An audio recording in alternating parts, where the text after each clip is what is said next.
information to help you run your business better and improve your marketing campaigns. My name is Hank Hoffmeier, and thank you for joining me on Hank's Marketing and Business Tips. Welcome to episode 215 of the HMBT podcast. Today, I have one of the two millennials that are on a mission to help people reap the infinite benefits of nailing Instagram.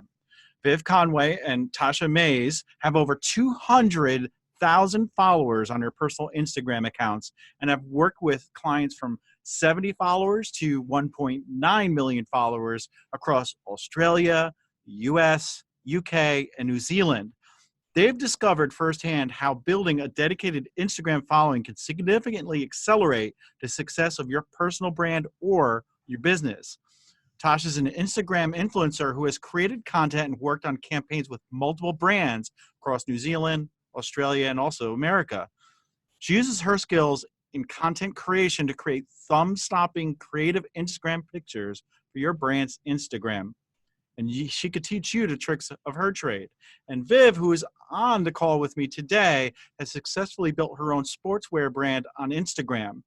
Through her own experience, she's learned the best techniques for influencer marketing and has grown multiple accounts from 0 to 30,000 in less than a year. Now, that was a big introduction, folks, but I believe this is going to be a great episode because we never really dug into Instagram.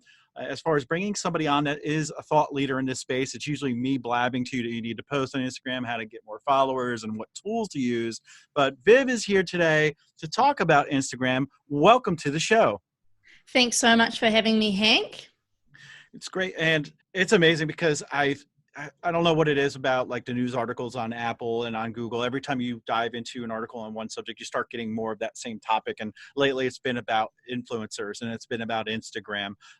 There's one that I actually follow called Influencers in the Wild. I don't know if you heard of that one, but it's actually someone that documents other influencers and usually they're flubs. It's kind of hilarious. That's how far down I've gotten into this influencer space. But what I want to do is pick your brain today on Instagram and give value to the audience on maybe how they could be a little more successful. Therefore, I did mention in the introduction how you guys were successful in building Instagram, but if you had to back up and start all over or talk to someone about building their Instagram, what information would you provide to them? Oh, that's such a good question, but one that I love. I think I know the basis for any successful Instagram account starts with, number one, figuring out your intention. So why are we using Instagram? What do you want to use it for? Is it that you want to build a personal brand, you want to share your message, or is it that, say, you have an e-commerce store and you want to, drive traffic from the platform over to your store to make sales and so on? So if we can get really clear with our intention initially, then we need to build on that and figure out what kind of value we can offer to our target audience because, like your influencers in the wild that you find quite funny, they're providing value, right? So it keeps you coming back for more. What can your business or service, what can we provide to our followers and our potential followers to get them hooked in? So any successful Instagram account starts from there, and that's what we suggest. Even if you're going along with Instagram and it's going all good, it's always a good reminder to kind of step back and figure out, okay, well, what am I doing, and does it need to be refined at all before moving forwards? If I was to come to you and say, hey, Viv, I want to work with you, my Instagram's lacking, I want to make more money, and I heard I could do that through Instagram. I didn't hear you say that, like, if you want to make more money, then this is what you need to do. You said specifically there has to be like a goal. It's to grow your brand. It's to become known as an influencer, or it's to gain interest in your e-commerce products. But you didn't really mention selling. And I think that's a lot of people's mantra or mindset is I need to get on Instagram or whatever channel because I want to sell my product or service. Is that the wrong mentality to go into Instagram with? Yeah, I suppose if you go, it's like Gary Vee talks about, what does he say? Like jab, jab, jab, right hook or something. So exactly. Even if you want to sell, sure, that's, that can also be your intention. But in terms of the content that you put out, it always has to be value based. So, you don't buy from someone that's just telling, constant call to actions of buy, buy, buy, buy, buy. But, if you were following some hilarious, influencers in the wild, just because you've mentioned it, and you really loved it, it became like this sort of community and stuff. And then they put out merch, then you'd be more likely to buy it because they'd provided value to you first. So when we're offering products or services, it's important that, yeah, we talk about, say, like the benefits, we offer like information about the product, maybe we draw our followers into bits about us or the process before asking for that sale, because it is, what we're saying is scientifically, it's between 5 and 12 touch points to actually get someone to do what you want them to do. And that could just be handing over their email address. It could be going even further down the funnel and actually making a purchase. But you've got to work for that sale, so it's not going to happen straight away, and you do need to figure out your value offering first. And one thing I think is probably a little bit successful is, like you said, just keep posting, provide value, fun, entertainment, whatever it is, and then maybe use the ads to actually sell the product and service, because they do very well on Instagram. It stops people from scrolling. They look at the ad, and it's just so easy to press the button to shop now. And I recently, I forgot where I heard this, but it's a different mindset when you're on Instagram. It's not like, hey, Viv, I'm going to go to Walmart and buy some stuff. Do you need me to pick you up something? When you go to Instagram, your guard is let down a little bit because you're just scrolling, looking to entertain your mind a little bit. And all of a sudden you see this ad and it's like a really cool product, service, or whatever. And you tend to click on it, interact with it, and then all of a sudden you're buying something. I know. And what's really exciting is, we've seen the platform evolve from what it used to be, just, friends and family, to now we're in a place where 80% of users on Instagram are following brands. So it's no longer just you following your friends and family. Now we're actually looking on there to shop. And that paired with those shoppable tags and shoppable feeds has meant it's made it even easier. And what we're seeing now, and we talked about this a while ago, Tasha and myself, is that Instagram testing, holding your payment information within the app. So that means, when you do see the cool little, product or something that you all of a sudden want to buy, it's just a couple of taps away instead of putting in card details or taking you away from the platform to a website. So I think in 2020, we're really going to see the platform evolve to be more of a buying platform, which it can, if it becomes that easy to buy things on Instagram, it could mean a massive shift in the people and businesses that are on the platform. So you could imagine, say you're renovating your house and you just want to, kind of look at some pictures of flooring samples, maybe carpet samples, and you could quickly click to order and it would just be at your door in a couple of days' time. That's a pretty massive change in, the way you might have searched for flooring or, different furniture in the past. But if we do see that those new changes take place, we're going to see another rush of different businesses utilizing Instagram because of that buying power. You were talking about making it easier to buy on Instagram, right? And what I wanted to do is back up and say, too bad Amazon owns that one-click purchase. I believe they have a patent on that, but maybe they can do a two-click purchase, right? And just make it so much easier to buy through that mechanism. And now you got TikTok and you have these other platforms where they really haven't got their foothold in on e-commerce yet, where I know Instagram definitely does. And, people just need to get in on it. And same thing with Facebook is a lot of the larger brands are there, but they're not spending all of their ad revenue there. They're still spending on traditional media, TV. But once they start spending more, that cost is going to go up as well. It's better to start playing in that space now. Oh, you're absolutely right. And I know Tasha was looking for, dresses the other day, and her Explore feed then becomes different kinds of dresses based on image recognition software, that it thinks she might be interested in. So it's a really exciting time, I think, because we're seeing the platform mature, which is cool. It's no longer just this random platform. We can actually really utilize it. And I like that you talk about, playing with ad spend now, because you're right, at the moment Instagram story ads are so cheap, but once more people start bidding on those and start buying them, that cost will rise, just as we saw on Facebook. Definitely. Let's switch gears a little bit, and let's say I wanted to grow my Instagram following. Maybe I have 20, 30 followers, and I want to ramp up, and I want to have all those eyeballs. How do I actually grow my followers rather than just say doing that whole waiting and it'll slowly come if I provide value, which they don't want to hear, but that is the way to do it. But what are some ways to make sure that I'm growing my list as quickly as possible? I love that you bring that up because we always say, like, yeah, you can provide value and wait 10 years, but, that's if you want to make sales and stuff, it's too long, right? So, once we do have those foundations right, so we've decided why we're on the platform, we know what value we can provide, that's when we start to crank things up a bit. So one of the things that always gets overlooked is that people don't realize that you already have an audience. So say you've just started your Instagram account, or maybe you've got, your first couple of hundred followers. Well, you speak to people every day, you've got an email signature, you've probably got a website. If you're sending out any kind of product, how can you incentivize people to post about it on Instagram for you? People have built their entire businesses off the back of, a local example here is Real Rad Food. She created a culture around receiving the package. She built a culture around you'd receive the product and then take a picture with the food that you received in the mail. And that kind of stuff, just further cementing in your customers' minds and people that you already know and that already trust you, that you do have Instagram. That is one of the easiest ways to get low-hanging fruit in terms of building a following on Instagram. And I would say the second biggest point is also sharing audiences. So you've got your own audience you want to promote to, your own social channels and whatnot, but how can you share audiences? So this then comes back to, can you get other people to post for you? Can you do collaborations? And that's where influencer marketing comes into it as well, because if you can get in front of someone else's audience and they've already built up that trust, and they may have spent 5 years building up that trust, then that's a massive shortcut for you. So if you could remember 2 things from this podcast, it would be like, utilize your existing audience and then also collaborate with other people's audiences.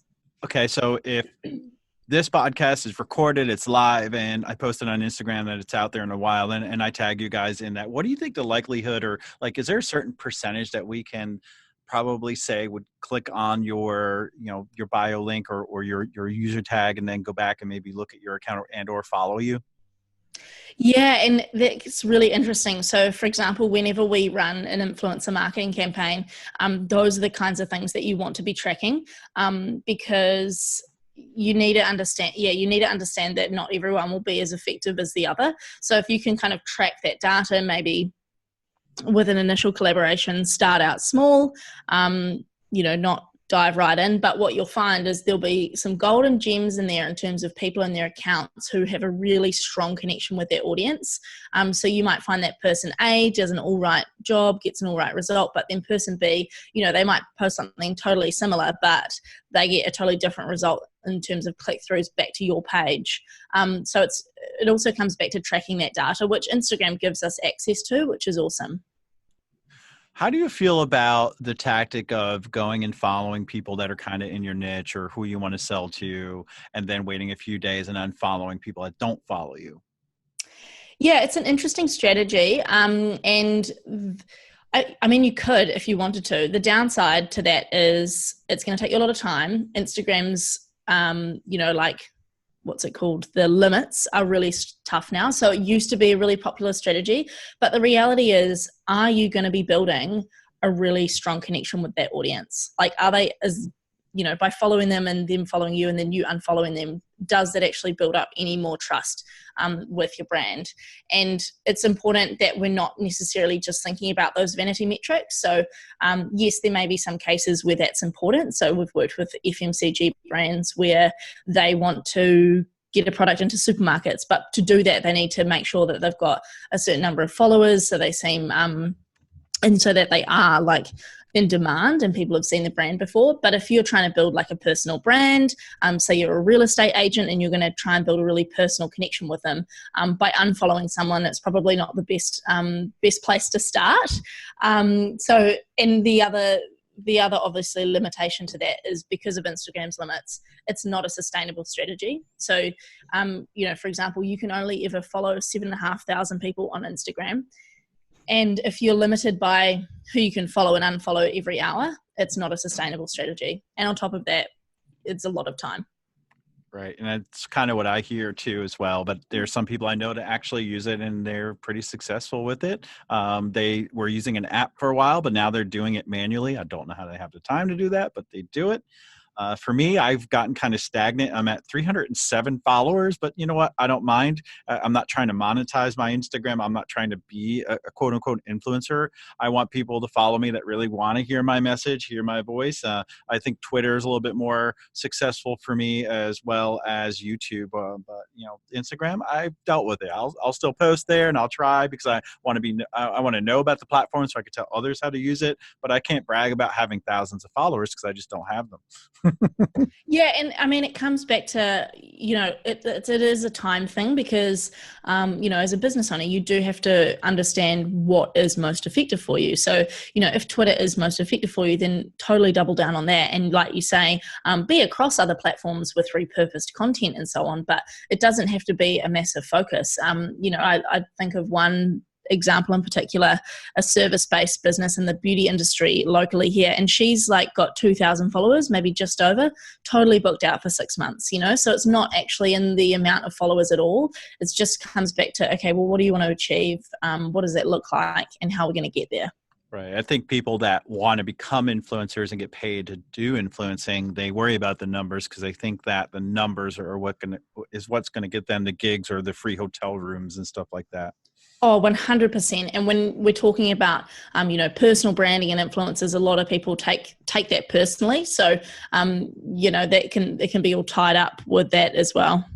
So, Viv, what do you think the future of Instagram is in maybe this year and years beyond? What are some of your predictions for the platform?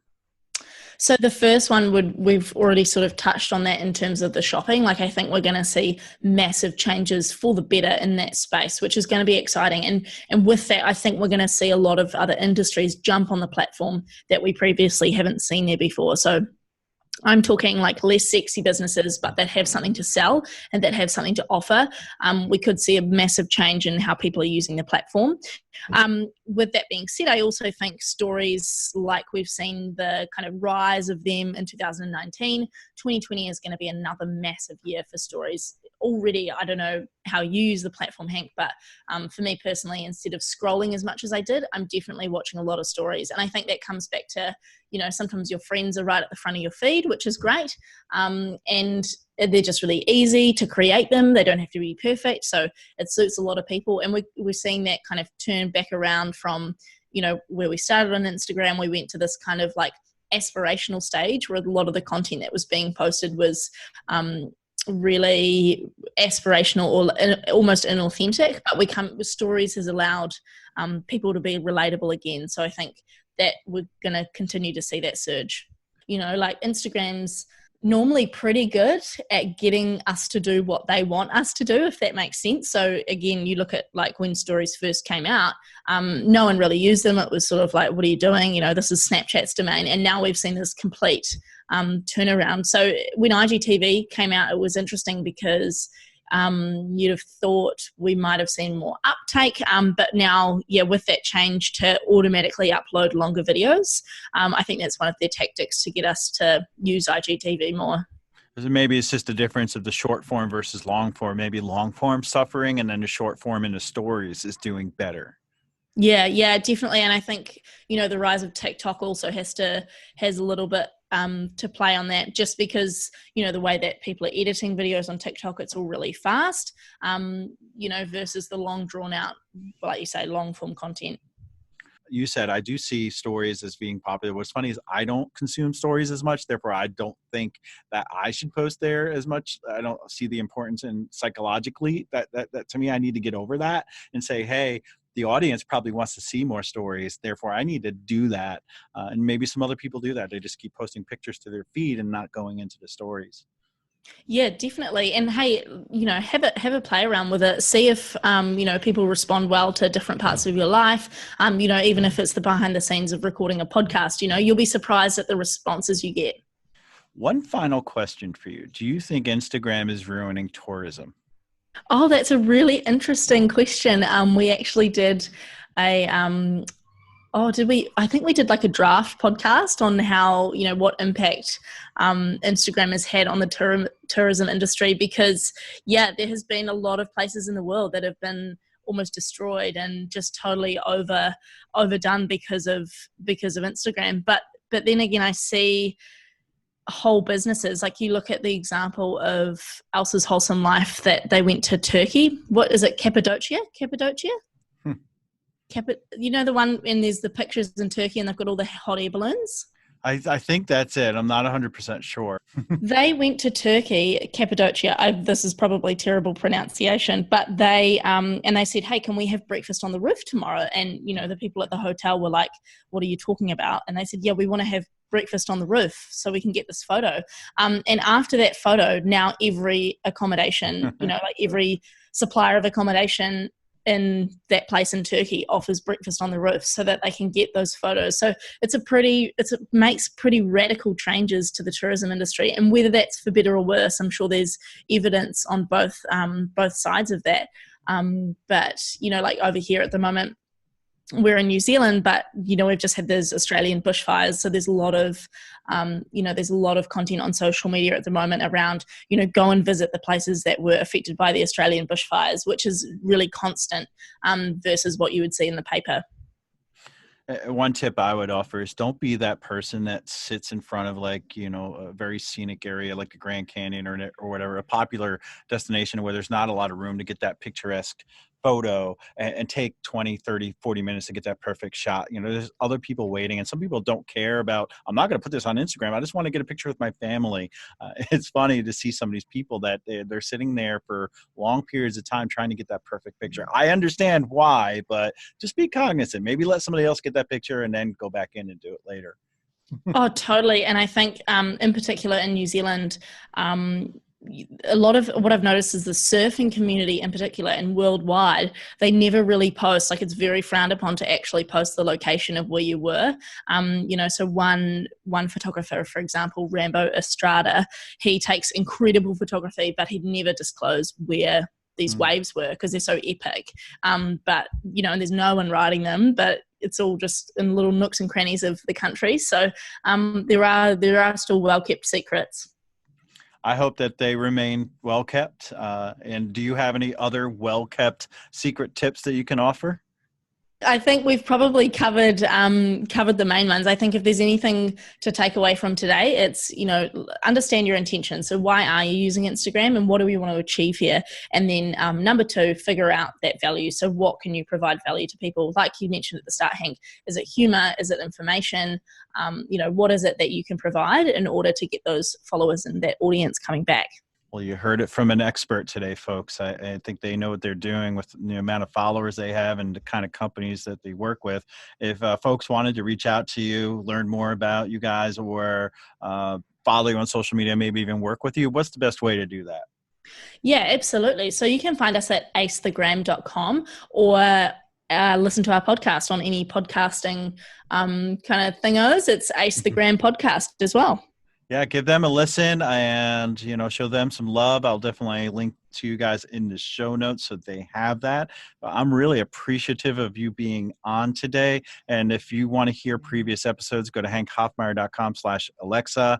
I can recently be found on Spotify now. Check out my YouTube channel. But until next week, folks, happy marketing and do it for the gram. Awesome. Right. I love that. Thanks, Hank.